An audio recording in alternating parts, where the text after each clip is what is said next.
members of the media team that have roving mics to raise their hand. Guys, can you raise your hand if you have a roving mic? These are the guys to catch the eye of if you'd like to ask a question.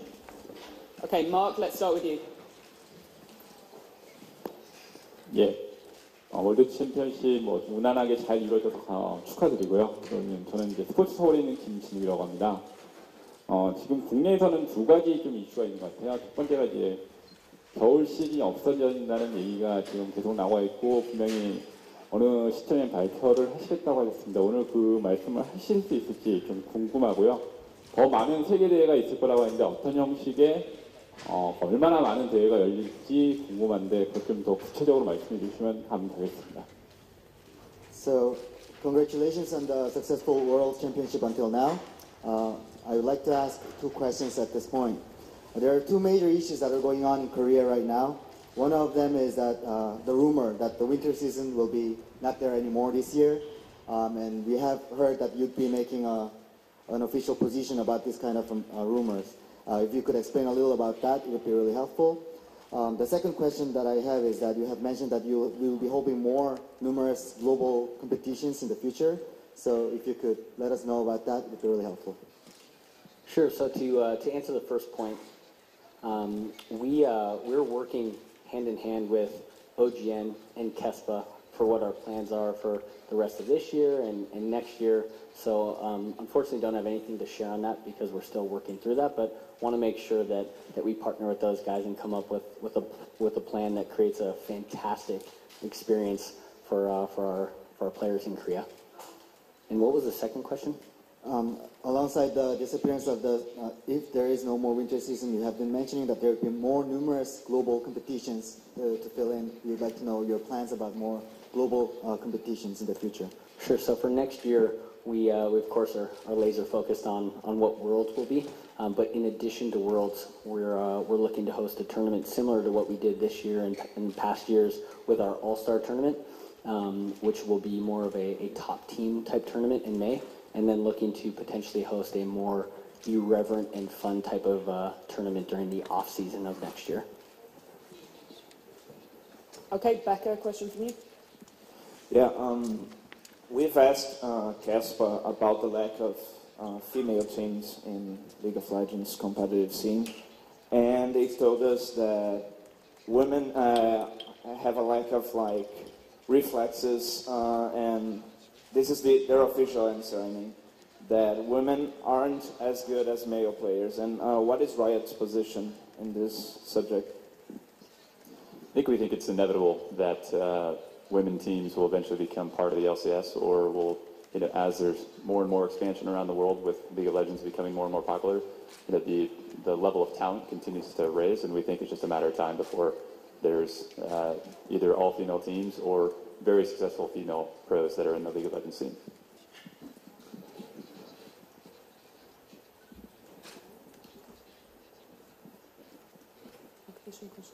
Hands up for questions, guys. One more from Becca right towards the back. Would you mind standing up? Yeah. Thank you. Barshagan from Sabah, from Turkey. Can you give some figures about the championships you are going to arrange in the world? And also, which cities do you think we will see in the future in the world as championships? Sorry, would you mind repeating the question? Yeah, the question was about the championships. Can you give a figure about number of the championships in the world and the cities where do you plan to do the championships? Sure. So for our future championships, we're of course looking to do it all across the world so that we get to bring our events to fans at every corner of the globe. We're still working on where we want that championship to be for next year. Have a lot of great, interesting options, but not ready to kind of share those plans just yet. And then each region also has their own individual championships, whether that's in Turkey or in North America. So each regions will still have their regional championship that will lead into a world event. Okay. Yes, a question from over there. 你好，我想问一下，就是在去年 S3之后，就是有一大批的队员就是退役离开了我们，然后这次 S4的话，不可避免的可能也会有一些人退役。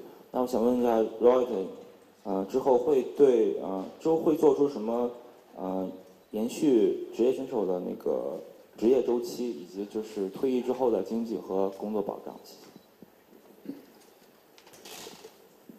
So a lot of players choose to retire after World Championship. We're going to see more after this World Finals. So what's Riot plan to further support the career of pro players and their life after the pro players? Yeah, we hope that we don't see too many retirements, but it's inevitable in our sport and other sports when people have played for a long time. It's a wear and tear, but we think that the opportunities for all of our pros continue to expand every year, and we're excited to see the growth of continued pros in the system as well as new pros. And one exciting element that's also kind of offered in this ecosystem is that roles continue to expand outside of only being a pro player. There are opportunities being analysts and coaches and shoutcasters and personalities, and so we've seen those kind of careers start to thrive as well. And a question from Mark at the back. As a favour, could everybody please speak up? It's difficult to hear you in such a big room, so if you could shout louder than you normally would, that would be great. Hi. Question from the Vietnam team. They asked, like, with the current meta, right now it's focused a lot on vision and farming the most important position. They wanted to know, how do you guys feel about the current meta, and if we're doing anything in the next season to spice things up and make the game more interesting? So the short answer to that question, because we're focused on esports today and there's going to be further information that's coming, is we always want to see metas change and evolve, and we want to see players be able to express themselves strategically in a variety of different ways. So the opportunity for teams to respond to other team strategies and express different strategies is always an important design goal, and there are absolutely going to be some fairly significant preseason changes and things that are being tested out currently that we're going to start to see that is, is certainly going to change a lot of the predominant strategies and options for players in the next season. Question from Becca in the middle.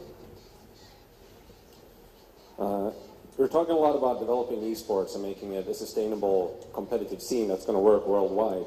And I'm wondering, because like it is right now, you have pretty much a monopoly of the professional scene and the semi-professional scene from Riot Games.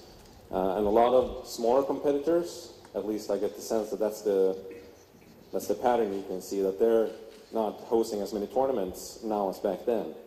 And even though it's very nice to have the scheduled part, do you think Riot Games in any way will open up more time or more opportunities for smaller actors in the scene to have tournaments with the top teams in the world? Yes, that's a great question. We have formed the kind of Riot-run LCS leagues, but we also still do have some very valuable and pertinent and relevant partners, like IEM, for example, who's going to be hosting some great tournaments during our off-season and into next year. And then we also want to really encourage other third parties to throw these tournaments. We need to make sure that there's not kind of multiple storylines going on at the pro level, but from a grassroots and third-party perspective, we do want to kind of encourage and enhance that scene of third-party tournaments, and looking to work with other partners in the future. And just to add to that as well, it's relevant to mention, since we're in Korea, that we have a great partnership with OnGameNet, NoGen, who which is not a Riot-run league ecosystem, and there's a variety of other situations like that in different parts of the world as well, where Riot doesn't aspire to create a monopoly for how we run these events. We just want to carefully work with the right types of partners to deliver the right types of events that'll be great for our players, and that's one of the reasons we continue to work with groups like ESL in other parts of the world as well. As a quick reminder, guys, we have simultaneous translation going on, so we're going to ask everybody asking and answering questions to slow it down, which would be great. Mark, towards the back with a question. Hello guys, my name is Felix from Brazil, and thanks to mention Kaboom. It was an amazing moment to us. I have two questions for Brandon. Okay. Hello? Okay, he's good. I had two questions for... Would you mind speaking up a little bit? We're having trouble hearing you. Two questions for Dustin Beck, sorry. Dustin, you mentioned the leagues around the world, but Brazil still doesn't have a state-of league in Brazil, okay? And I want to know what you guys think about this. The second question is about the All-Stars, okay? Now, every region receives a huge championship, but Brazil and Turkey don't receive this championship. And I want to know about the KPIs to these new regions receive these international events. So thanks for the questions. I'll answer your second question first as it relates to KPIs. The true motivator for us doesn't lie in any kind of metrics or numbers. What it is really measuring our fans' passion and excitement for esports. And as long as they're going to kind of show up and watch on stream and come to the live events, we're going to keep producing events there. And the local teams are in heavy planning mode for what is going to be announced for 2015. So they have some exciting plans in all of our emerging countries to go talk about those. They're still being finalized and worked on, but you can expect something in the kind of next couple months. Yeah, and I think to add to that, I think what's been exciting is just seeing, I think for the first time this year, Brazil in particular has sort of risen to the world stage in terms of surfacing some phenomenal teams and beating some phenomenal global teams in some pretty convincing ways. And footage from those tournaments have been sort of shared around the global scene. And I think so there's an increasing understanding from, I think, the global league community and esports community around the potential there. And in addition, Brazilian players are showing up in bigger numbers and taking the sport really seriously. And I think we're seeing the same type of growth in Turkey as well, and actually in a bunch of other regions around the world too, other parts of Latin America, for example, and so on. And so, it's going to be exciting to see those scenes mature, and I'm actually really confident that that there's going to be an extremely advanced trajectory in both of the two areas that you talked about and other places around the world. And just one quick data point about that as well. I mean, Holy Phoenix from Turkey is now a name which is known around the world and recognized as being an amazing AD carry. And Kaboom essentially has become a veritable meme that is spreading online as well. And so I think it just takes time for the country ecosystems to mature, but we're very excited about the growth and anticipate more in the future. Question from over here in the corner. 你好，我是腾讯游戏频道的记者。我想问一下，现在世界上各个国家的战队实力都不是很平均，然后我们可以明显看到韩国队伍可能是比较强一点，但是这种情况可能会影响到每一届比赛，韩国队伍都可能是冠军。我想问一下 Riot 对这种形势有什么的应对措施吗？ From the World Championship, we still see a big gap between different regions, even though the gap is shrinking somehow. And the Korean team is like super strong. And if this situation continues, it's very likely we're going to see Korean team winning the championship year on year and on. So do you guys have any plan in place to bridge the gap between different regions in terms of team strength, game level? Yeah, we don't necessarily see it as our role to try to artificially balance the regions, but we want to give the regions ample opportunity to be as competitive as they possibly can be. And so I think, and we're seeing an evolution across different regions in different ways. But it's always fascinating when the regions come together, and sometimes we're going to see dominant. Sorry, I'm being told to slow down for the translation, so I'm going to slow down a bit. But sometimes we start to see, dominant, dominant metas or even sort of dominant, teams in various regions. But it's, I think it's up to the competitiveness of the various leagues to help drive those teams forward. We're also seeing more players from Korea and internationally cross-pollinating in other leagues. So, in the States, there are pro-Korean players, there are pro-European players in Europe. In China, there are, there's also pro-Koreans and other folks as well. And so we're actually seeing more of that here in the off-season. Is the curse thing announced as well? Was that public? So, my apologies, but we may see more of that stuff, and it's pretty exciting. I think that's one of the things that's going to bridge the gap. The other thing that we're seeing is a more aggressive, focus on coaching, because coaching is actually a big part of what drives these teams to get better. Sort of how they're organized, how they practice, how they train, and that's why that's been a big focus. But I think we're going to see. I think we're going to see all sorts of different teams over the years to come from all sorts of different regions that are going to kick ass. And just to add to that as well, I think that it's important for us all to remember that for a lot of times this is the first time that these players are learning how to be professionals and being professional athletes, and the discipline that is required to compete at the highest level. And Korea, I think is really renowned for having the most rigorous practice schedules and the most experienced coaches. And to Brandon's point, as the capabilities of the different regions continue to mature, we would expect the level of play to rise over time as well. And I think that this season was a great example of some of the early strides that the regions have made already. And last point, remember too, is as recently as season 2 where the Taipei Assassins won the world championship. So I think anything can happen. Okay. 네, 한국 대회에 대해서 변화하는 점에 대해서 좀 더 구체적으로 말씀을 해주셨으면 좋겠는데, 일단 그 커뮤니티 안에서는 롤챔스 윈터가 없어지고 이제 기업들 두 팀도 한 팀 체제로 변경이 되고, 그 토너먼트제에서 리그제로 이제 서머하고 스프링만 있다, 이렇게를 기정사실로 알고 있어요. 그런데 윈터가 만약에 열린다면 한 달도 안 남았는데 직전에만 이제 발표를 하면은 좀 더 팬들도 많이 충격을 받을 것 같거든요. 가능하신 선에서 말씀을 해주셨으면 좋겠습니다. So I would like to ask you about, in more specific, about the changes that will be that will happen in Korea and in the Korean League. The rumors in the Korean community is that, as was asked before, that there will be no more winter season and that the team system will change into one team system, one corporation, one team system, and also that the tournament system will change into a full league system.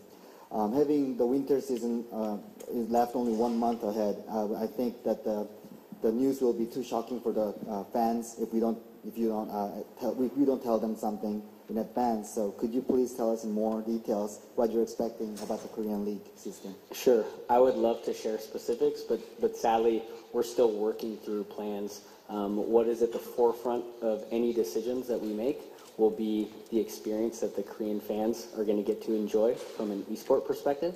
And so we're still talking through that with OGN and with KESPA, and want to make sure that we come up with a format that kind of is great for everybody. So still working through that, and I'd share plans if we had any, but still working on them.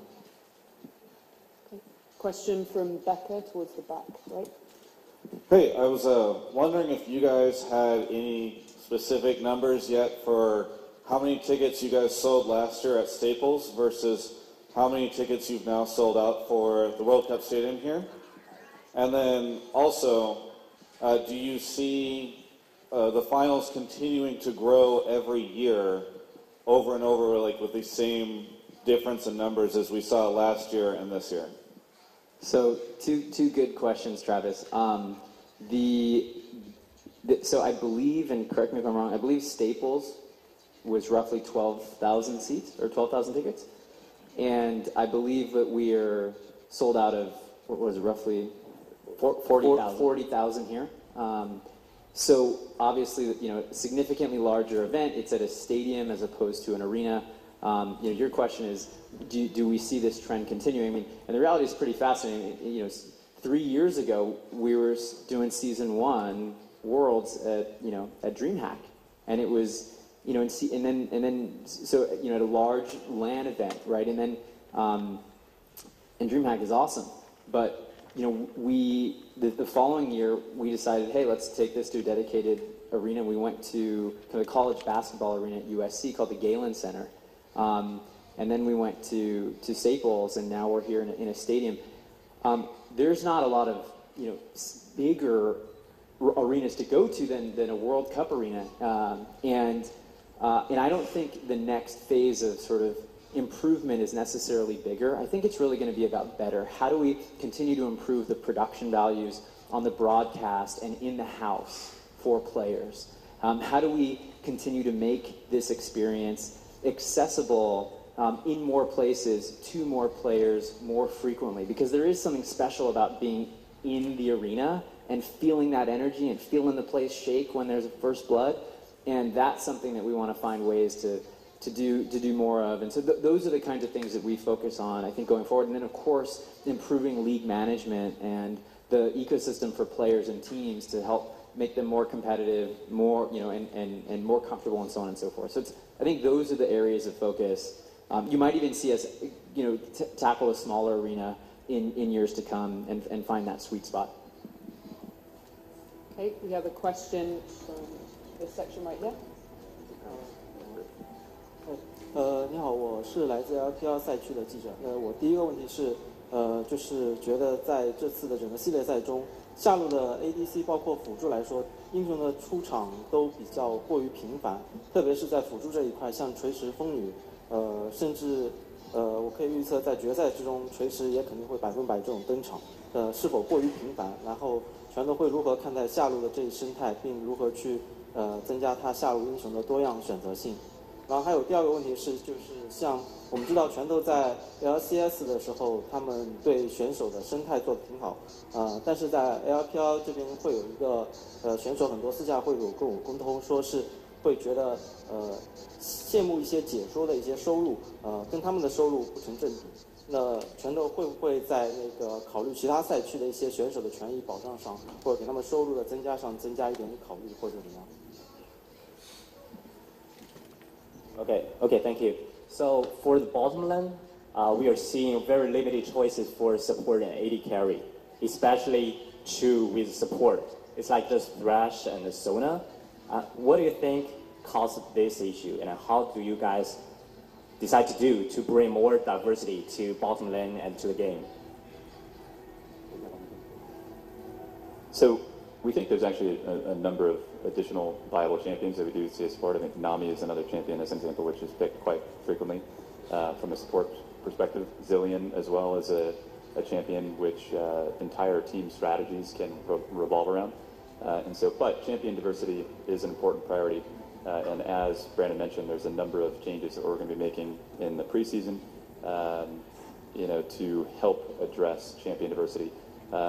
Personally, I think the jungle has actually been the most sort of disappointing role from a champion diversity standpoint, and a lot of our changes coming up for this next season are specifically targeting that. But whenever there's some issues like that, it's something that Riot will pay a lot of attention to and continue to improve over time. Okay. Question from Marc towards the back. Hello, I'm Sebastian from France. I think the program of academic scholarships that you guys are developing in America is really a big deal for advancement of esports. And I was just wondering if you have any plans of bringing that over in Europe.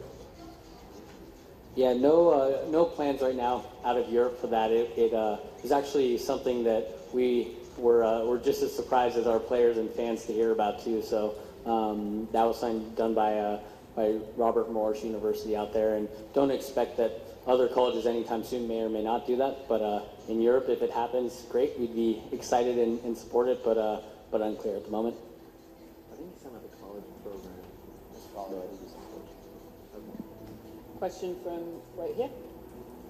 네, 가장 대회에 있어서 가장 드라마틱한 장면은 물론 결승전에서 나올 거라고 생각을 하는데 지금까지 진행됐던 그런 그러니까 이번 챔피언십에 있어서 지금까지 진행됐던 일정 중에서 가장 기억에 남는다거나 가장 인상적이었다라고 생각하시는 에피소드가 있으시면 하나씩 말씀해 주시면 감사하겠고요.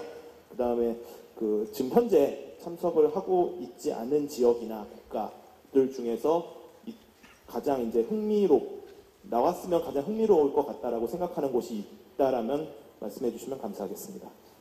So, two questions. Of course, this is a question that I would like to ask all three of you.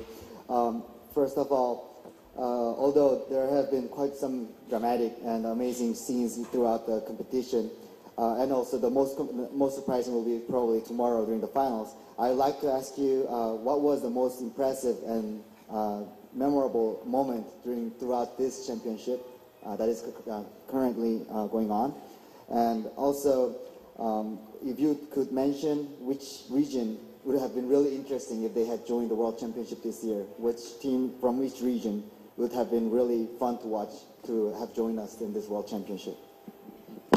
Well, I think in the presentation, we talked about Kaboom upsetting Alliance. That had to be the biggest shock. Alliance was on track to qualify and move out of groups. They were sort of rolling. It was completely unexpected, and I think Alliance would have been an exciting team to come back here. I think, it would have been fun to see sort of Froggen back in Korea, and I think there would have just been some epic games there. But I think there's really a lot of teams. I think TSM would have been exciting. There's a bunch of them, right? Fnatic is probably the most experienced and seasoned team in leagues, right? They were the season 1 world champions, and they've done successfully and very well, throughout the years. But I think there's almost too many events to name. I think everyone was shocked at the OMG sweep. That was freaking wild. And I don't know if you guys have any other moments that stand out. Yeah, the game where I thought my heart was literally going to stop was Fnatic versus OMG, and the back and forth base races and craziness, and so that was an amazing moment that I think was extremely memorable for me personally. And I guess for me, going to foreshadow a bit, but I think the most memorable part is going to be tomorrow when the clock strikes 0 and the kind of grand unveil of the World Finals finally begins. So that's what I'm most excited about. As for the second part of your question, which teams, I think our structure was designed pretty well. I think the 2 best international wildcard teams made it. I think Russia with Gaming Gears has a good team. Lion Gaming in Latin America is really good too. But I think Dark Passage and Kaboom were the 2 top international teams. Question with Mark towards the back. Hi guys. You've been supporting NALCS and EULCS teams for 2 seasons already. What are you seeing this going through? Are they other teams becoming self-sufficient? Is it going on track to what you planned? How long do you keep supporting the teams? Yeah, I think our plans have been pretty good thus far. I think that with the kind of recognition and more mainstream notice that the sport is getting in Europe and North America, I think a lot of outside external support should come as well. The support that Riot gives to teams is one piece of a larger kind of amount that teams are making from streaming, from prize money, from sponsors, from various partners, and so we expect and hope that the kind of outside commitments from partners and sponsors and that other revenue continues to increase, and we're confident it will. Okay. A question from right here. 大家好，我是来自168游戏网的记者。我的问题是，目前在中国，英雄联盟做这款游戏，它的赛事、它的活动，包括游戏本身，都非常的令人着迷。我想问的是，Riot 有没有考虑过将更大的赛事带到中国来？我们知道去年在上海举办的全明星赛，在中国的反响非常的热烈。想知道明年或者后年有没有这样的计划，把世界决赛带到中国去？谢谢。 So the development of low esports in China is making big headways today. Especially last year, we had this all-star event in Shanghai. It has been a resounding success for Chinese fans. Has Riot considered bringing more international games to China in the coming year or maybe the year after? I see our VP of International Hong Kong office smiling because he's asking for it as well. We're still working through the venues and locations that we want to hit in 2015 and beyond, and unfortunately don't have any news to share because we're still working through that. But China is certainly on the list of places that we do want to get back to. It was a great event for us and for the players to go there in Shanghai and throw an event, and we hope to be back soon. Okay, a question with Becca towards the back of the room. Hey, two quick questions, guys. The first is, can you give a few more facts about setting tomorrow up? So, like, that screen size looks huge to me. So, how big is that screen, and the speaker system, and maybe how long it's taken to set up, that sort of thing. And then I just want to follow up on the question about women. Riot seems fairly embracing of fans and everything that I've seen so far. But are you actively thinking about how you can embrace women teams as well? Thanks. With regards to the setup, this is obviously the biggest and most expansive event we've ever held, and so we've been spending since Monday late night kind of with building, and there's a lot that goes into that. There's technical production teams, there are network ops and engineering guys. It's kind of countless teams that are kind of in here working day and night. We would have loved to have an extra couple days to do the setup here, but there have been some other matches and events here, so we don't get that much time. It is more time than what we got for Staples Center last year, which was a 24-hour turnaround. That was near impossible, and we barely pulled it off. So this gives us a bit more breathing room, but it's obviously a more ambitious and expansive program. I don't have technical details on the screen, but we can send that on. And the screen is enormous. So like, I encourage you all to go check it out. It's and certainly you will tomorrow, but it's really mind blowing. One thing I'll add is these things require sort of more setup, and there's more moving parts than like sometimes it's sort of you think on the surface, and it's this eSport team has actually been on the road for 5 straight weeks. So between Taipei and Singapore and Busan and now in Seoul with the semis and the Worlds, they've been on the road for a long time. So they haven't seen their family in some cases or their pets in a long time, and nerves are a little frayed, and everyone's kind of operating on adrenaline. But I think we're all so excited about tomorrow that that it's we're all sort of flying high right now. But the other thing that I'll just mention quickly is we've had the, I guess I'll call it, opportunity to learn from a lot of mistakes along the way.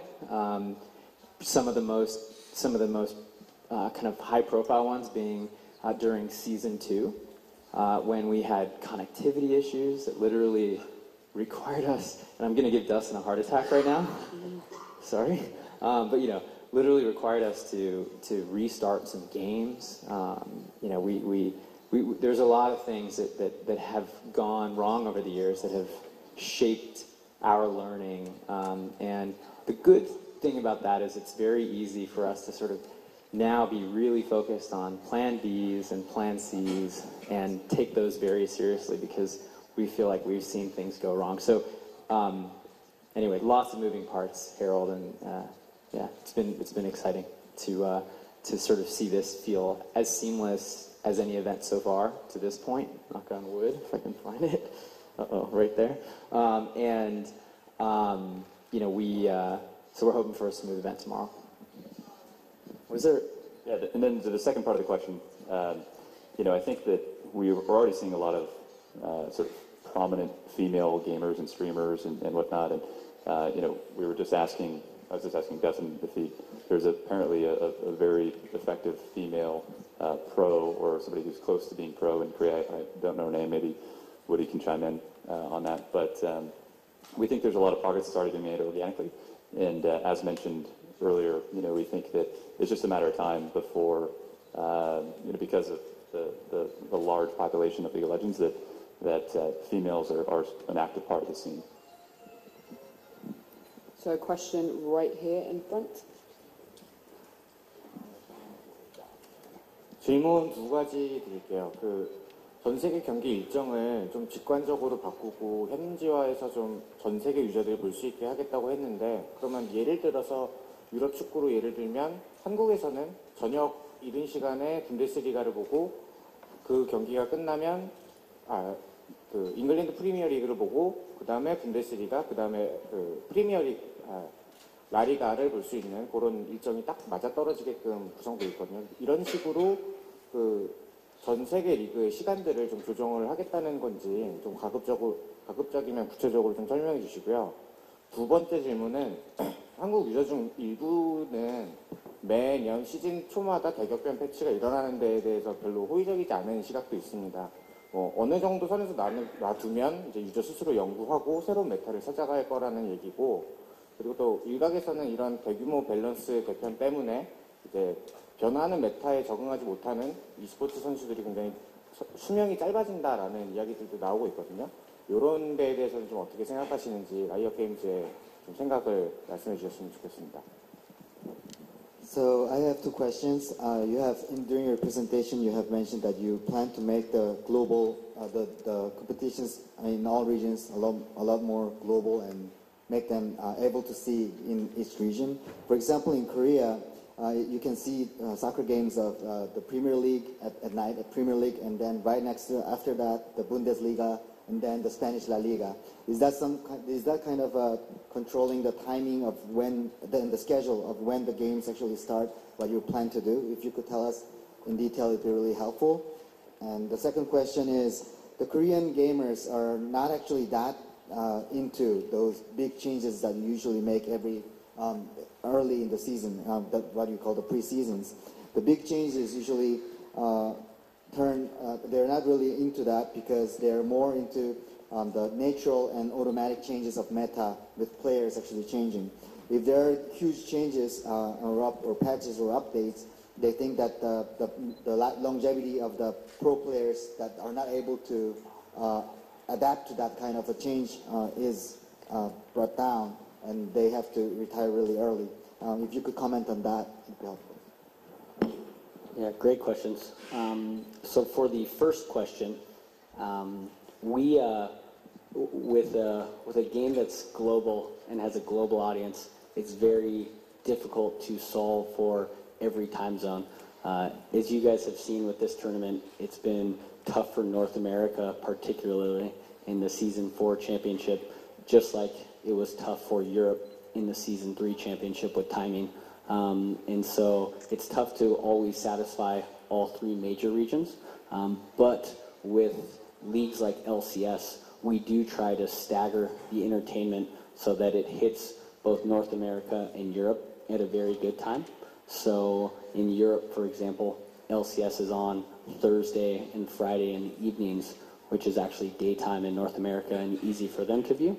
And vice versa, the North American League is on in the afternoons in North America, which is great for Europe at night. So we do try to plan our schedules with a kind of global time zone in mind, but it is difficult to coordinate across the three major timelines. And then in regards to the second part of the question, we think that one of the core skills and requirements to be a long-standing League of Legends professional gamer is to actually manage and adapt to the changing meta and changing situation. Because even as Riot introduces changes, one of the things which constantly happens is players also will react to what other players are doing. And so being adaptive, both at the individual champion position level, but then also at the team meta level, is something that professional League of Legends players need to thrive at and be very, very, very, very good at. And that Riot will continue to evolve the game and continue to change League of Legends, to continue to improve it, to add additional strategies, as mentioned earlier, to ensure that all champion roles are viable as well, and there's sufficient diversity. And so adaptation is something that's very important for League of Legends pros and pro teams to have sustainable, to be able to sustain success for the long term, which is very difficult. And pros tend to be a big part of the testing of those changes as well, so they get a chance to be involved and share feedback in various ways with the team, as well as the community at large. The beauty of operating a game as sort of a live experience is that we can always make changes, because we do make mistakes, and we do have opportunities to sort those out. And sometimes, again, as Marc mentioned, the changing meta is organic, and other times it requires some sort of structural intervention.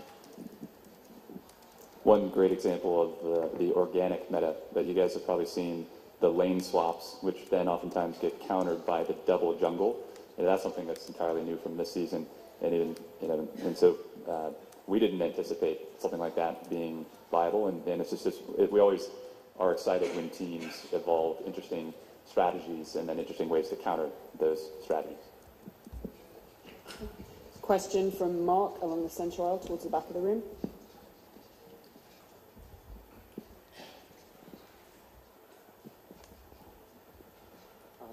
I have two questions. First of all, a lot of people like to argue about traditional sport games and e-sport games. What do you think?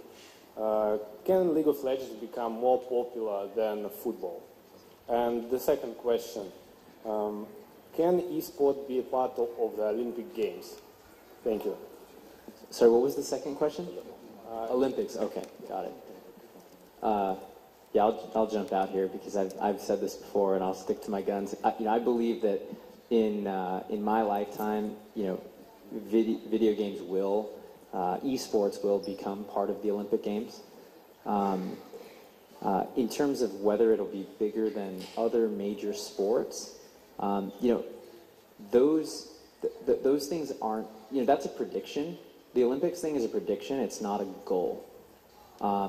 The goal is really to provide a fun, entertaining experience for the fans and players that enjoy it, and so it's not to grow to some arbitrary number or eclipse some other sport, and we don't really focus on trying to push esports beyond the player base and audience of League of Legends, because we don't necessarily think that's kind of a totally natural evolution, and if it happens on its own, then fantastic, but our focus is to make it as exciting as possible for the player base, both past and present players of League that really can understand it and appreciate it. And certainly it's gotten quite big, and it's exciting to see that growth, but it's tough to say sort of how big, and we're just happy that it's that we can play it in a stadium like this and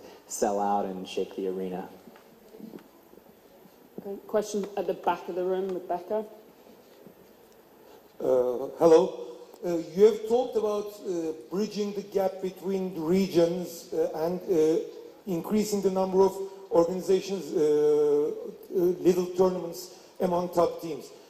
Aren't you considering like a year-round league, like a Champions League that top teams meet regularly, not just by events?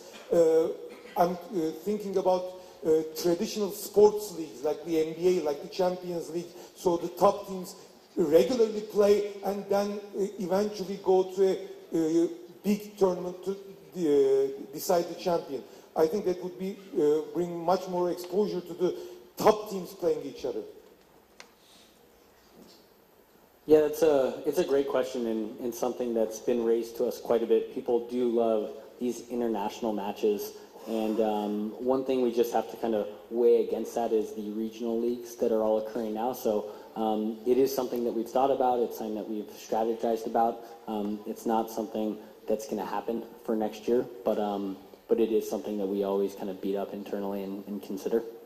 In many ways, it's kind of like a Premier League versus sort of a FIFA, where it's not necessarily viable for teams in different corners of the planet to be able to meet on a regular basis, just logistically and otherwise.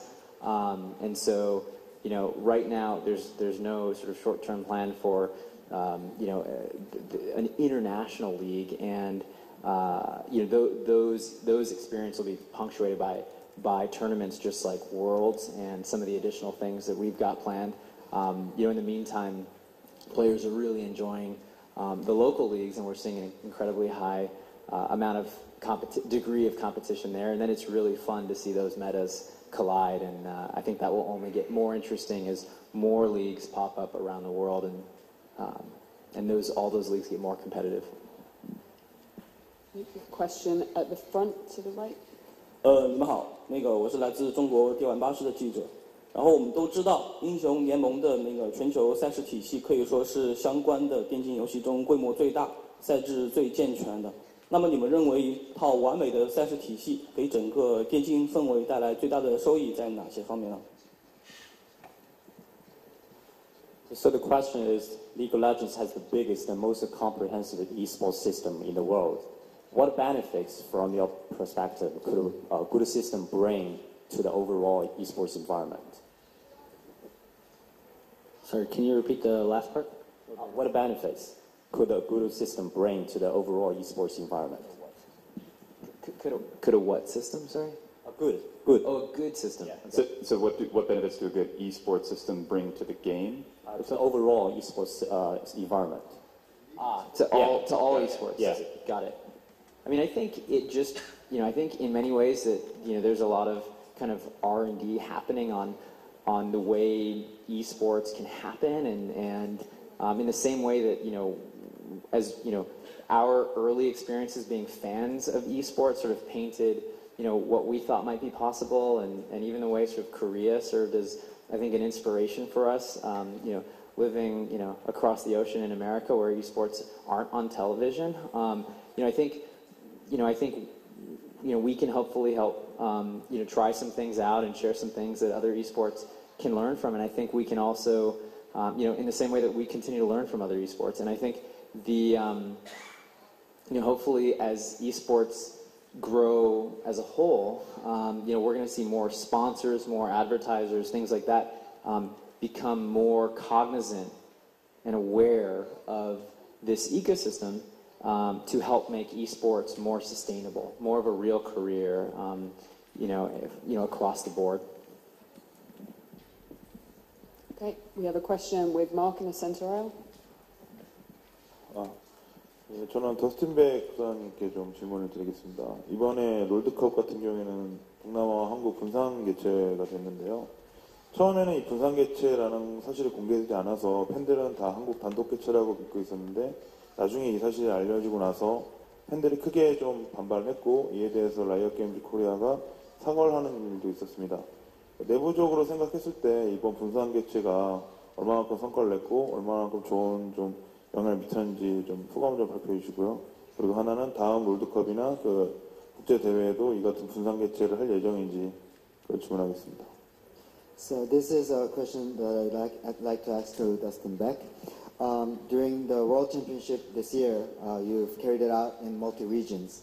At the beginning, that part was not communicated to the fans, and some of the Korean fans who had thought that it would be carried out solely in Korea were not too happy to hear the fact that it was in a multi-regional way.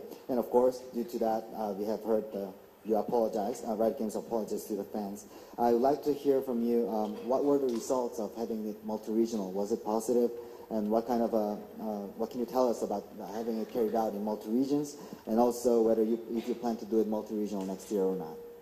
So thank you for asking this question. I think it's something that we all as a company feel still terrible about. It was a very bad job of expectation management and communication on our part. It was always part of our plan to host the world event in multi-regions. We just hadn't locked down venues of where those were going to be. We knew that the kind of meaningful big events were going to be held in Korea at the end, but we had always planned on doing our group events in Taiwan and Singapore and a few other regions that we were exploring from a venue and capacity and production perspective. So I think it was a good lesson learned for us in terms of communication and expectation setting, but that was always kind of the original plan, and we're sorry for that miscommunication. For future years, we do plan on hosting our events in multiple countries. One of the goals of the eSport team is to create these exciting and memorable moments for fans, and being able to go to different venues and countries and cities to showcase these live events is something that we're really proud of and will continue to do. And the results were great for the different events. we saw great attendance and viewership numbers and lots of exciting, passionate fans that engage all around the world. And we think one of the coolest things about esports and League of Legends esports is that it's a global sport. And so we think that the way that the groups and semis and quarters were structured helped showcase that, and we think that fans really appreciate it. Okay, question right here in the front. 1, 2. Okay.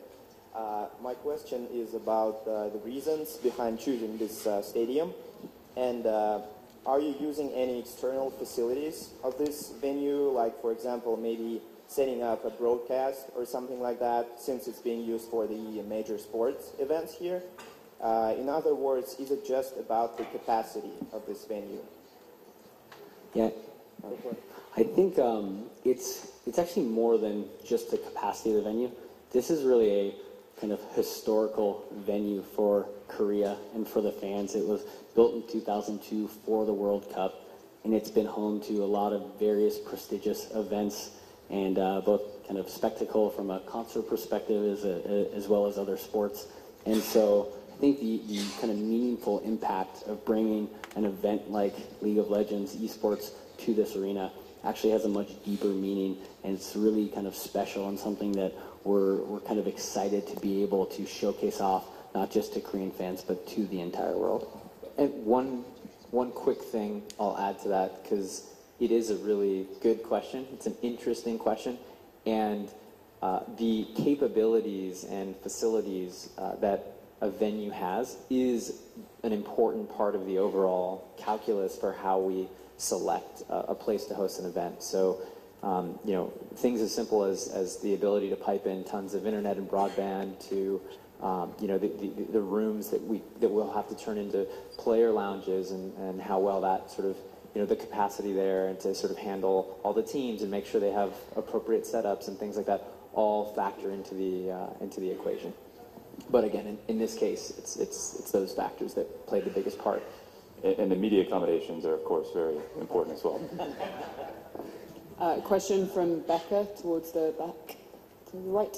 Hi. So there was some controversy in the EU LCS when you went to Wembley on the road with Gambit Gaming and them not being able to secure their visas in time.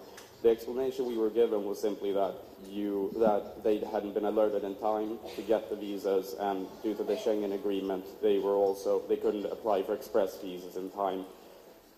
I was just wondering how Riot copes with a situation like this, which costed them a number of maps then obviously put them down on the table overall. So I was just wondering, how does a situation like that occur first and foremost, and did spectacle come before competitive integrity in that time, or is that something you always prioritize over the spectacle of the event?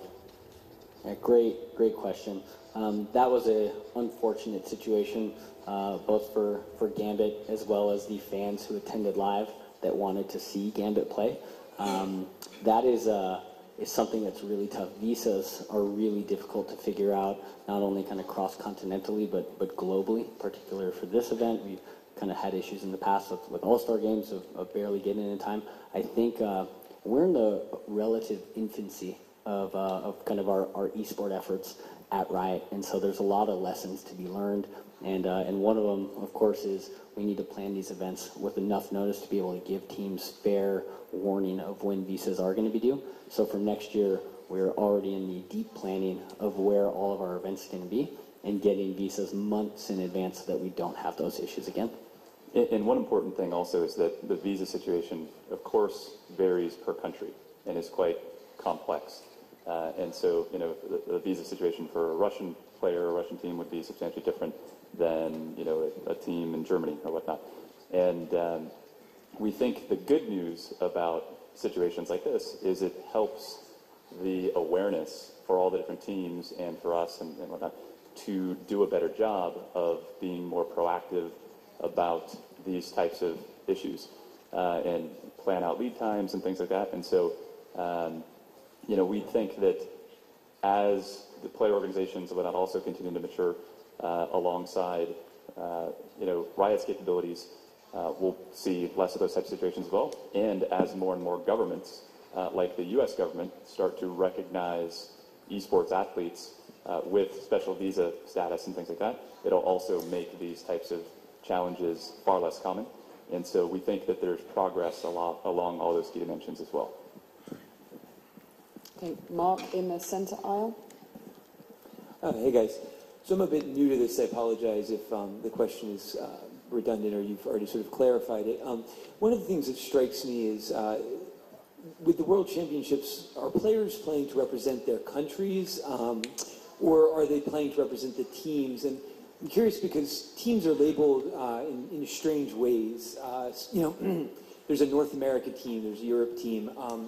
Certain teams like the China team has Korean players on it. So the thing I'm curious about is how do you view this kind of developing in the future? Is this going to be something where, it goes like the Premier League or even the Champions League, or is it a kind of a World Cup scenario? That's another great question.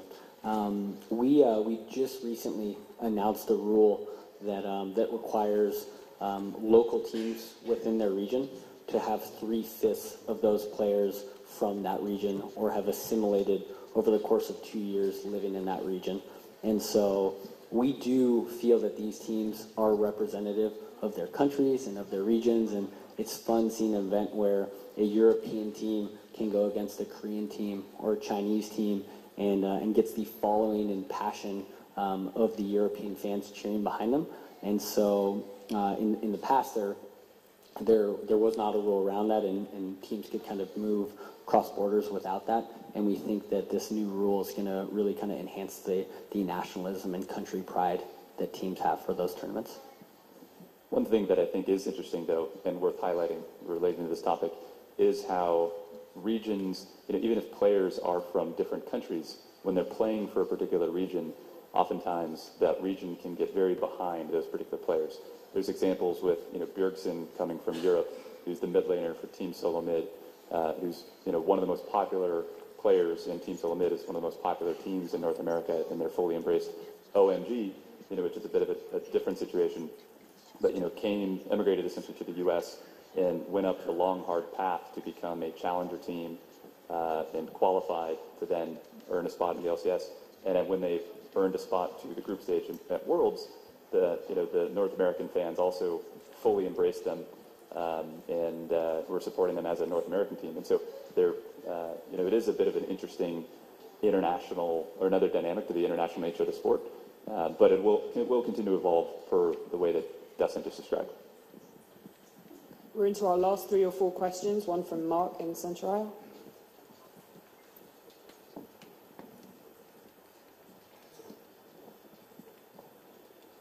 네, 안녕하세요. 저 2가지 질문 드리려고 하는데요. 하나는 그 세 분 각자 오늘 내일 있을 경기에 대해서 스코어 예측을 해줄 수 있는지, 어느 팀이 이길 건지 이 부분을 궁금하고요. 다른 측면은 제가 여기 들어오면서 느낀 건데 기자분들이 너무 많아서 깜짝 놀랐습니다. 그렇게 보면은 그 리그를 홍보하기 위한 전술이 뛰어난 것 같은데 어떤 전술을 취하고 계시는지, 방침이라든가 전략이라든가 이런 부분 좀 알려주셨으면 합니다. 죄송한데 2번째 질문 다시 한 번만. 네, 챔피언십을 이제 홍보하기 위해서 홍보 전술이 뛰어난 것 같은데 어떤 전략이나 방침을 갖고 홍보를 하시는지에 대해서 궁금합니다. Okay, I have 2 questions. I would like to hear from all 3 of you what your expectations are of the scores for tomorrow's games, for the finals. And the second question is, I was surprised of how many journalists are here today. It must be a very tough PR kind of condition. Do you have if you could explain to us about your PR strategy, I would be thankful. Predictions? We're hoping for 5 games. I'd say that that's one of the things that we're most excited about, is we want competitive matches, ideally, because we think those make the most interesting experiences for players. And I think personally, I think the games could go either way. I think that even though I believe everybody would say that Samsung White is a pretty heavy favorite, I think that if Uzi can get ahead early and Royal Club can get ahead early, I think that I think we've all seen them hit a groove sometimes where they're sort of unstoppable in team fights, and so there's always the potential for an upset.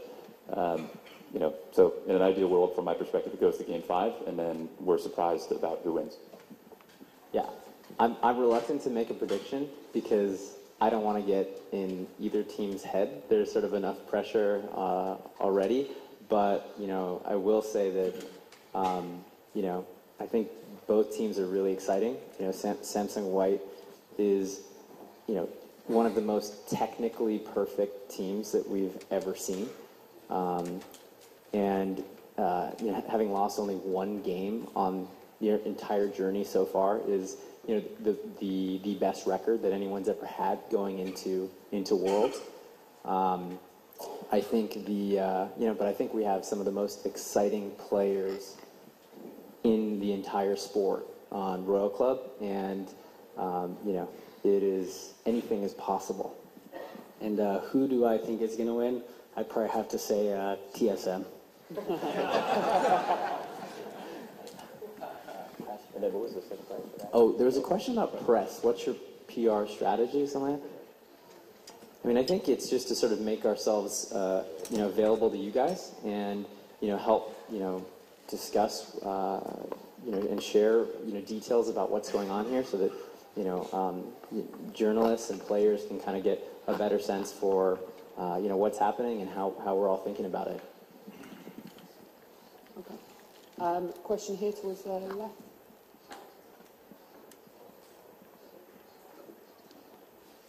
Okay. Guys, I have a question about naming of the team. In this championship, we have two big teams with a name of big brand from another industry. What do you think about this naming? And don't afraid you then next year you will have a battle with a team name, for example, Samsung, Apple, Pepsi, or something else? I think it's a good question. The question is what do we think about high-end corporate sponsors of teams in their team name? And I think it's something that we think about. I think there are potentially challenges associated with that in terms of making team names longer or potentially trivializing the organizations. And I think ultimately we want to end up in a place that is the most tasteful and sort of like the best long-term solution for the sports and the sponsors. And I think sponsors would sort of be on board for that as well. And so I think that's an open question. I think it's something that we're trying to wrap our heads around. Yeah. Okay, question with Becca towards the back of the room, to the right. Hello.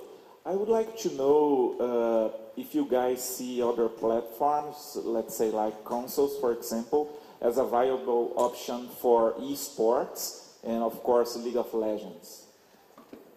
Yeah. Our one of our goals with esports is to make it as broadly accessible to our players as possible, and many of our gamers can consume content through these other platforms, whether it's Xbox or PlayStation or Roku or Apple TV. So we do want that to be a future goal for us. I know the finals will be streaming on a multitude of platforms through ESPN3's network, which we're excited about, and we do want to see kind of how that takes on. But again, we want to make this as globally relevant and accessible to our players as possible, so that's a great way to do it. And then there's no immediate future for League as a game on consoles, if that was part of the question. We just don't think League plays well with a controller, and so unless consoles fundamentally shift, there's no plans.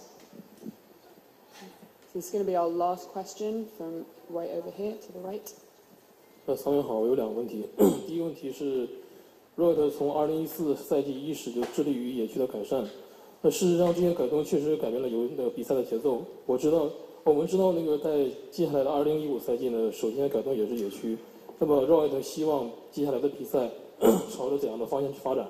第二个问题呢是，很多职业选手的应用池很浅，很容易被针对。那有些人认为呢，这是因为英雄联盟的比赛越到赛季后期呢，比赛阵容相对固定，很少会有选手会冒险选一些版本不常见的英雄。我们知道本届比赛阿里斯塔和茂凯几乎是每一场非班机选。那么未来 Riot 会如何改变这个现状？ Okay, there are two questions. I know the preseason is coming up, and you guys were putting a lot of efforts into optimizing the jungle, the jungle items. What's the direction to go with, like in the pro tournament? What's the direction you guys want to go with the optimization on the jungle area? This is the first question, and the second one is I didn't quite understand we understood the question. We have seen you guys putting a lot of effort into optimizing the jungle. Mm-hmm. Yeah. So with this optimization, do you guys have a specific direction to go with? Yeah.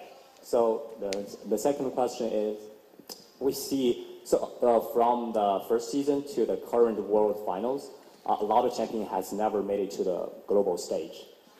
Okay. Well, do you guys have any plan to bring more diversity to the game in the future? Yeah. So. I think the goals of the changes to the jungle are multifold, and I think as we release more details and as more things, as more things are tried out in the preseason, I think there's going to be a pretty rich discussion around how that's going to impact the game. But I think the goals are to provide more ways for players to express themselves strategically. So more choices. And part of that means making more champions more viable. And as Marc mentioned earlier, the jungle champion pool has been really narrow and has been, really focused on champions that have, exceptional ganking capabilities. And we want to see sort of a broader range of junglers in the mix and give those junglers even more strategic choices. Really make the jungle one of the most strategic roles in all of League. In terms of itemization and thinking through, thinking through play, and I think that's one of many focuses going into next season. And for the second part of the question, there's only a very tiny number of characters that hasn't ever seen competitive play at the highest level, and it's always a thrill for the audience and for us when we see players bust out strange combos, like you guys may have seen the Hecarim mid. Which was quite interesting and pretty successful for quite a while. There was a Poppy game that where Poppy carried. So Riven jungle has been quite successful. Shook did a great job with that in the EU LCS. So even if there are champions which are rarely played, a very large percentage of the champion pools are viable, but oftentimes come with various risks and/or trade-offs where players and/or teams don't feel as comfortable. Busting out those champions, except in really rare circumstances, like the famous Game 5, Heimerdinger push strategy that happened a couple years ago in Korea. When those happen, they can be very memorable, and so it's not a goal for us from a development standpoint to try to have every champion be constantly viable for competitive play, because we like having the strength, the deep, hard trade-offs. That certain wacky champions, such as a Heimerdinger, can bring to the game. We think they add a lot of value, even if they're rarely seen in competitive play. Okay, unless you had something else to add. So you're good. That wraps up our Q&A session. Thank you, everybody, for joining us. We'll take a few moments now to take some photography with all of our speakers. Thank you so much. Thank you, everybody. 네, 앞쪽에서 사진 촬영 진행하겠습니다.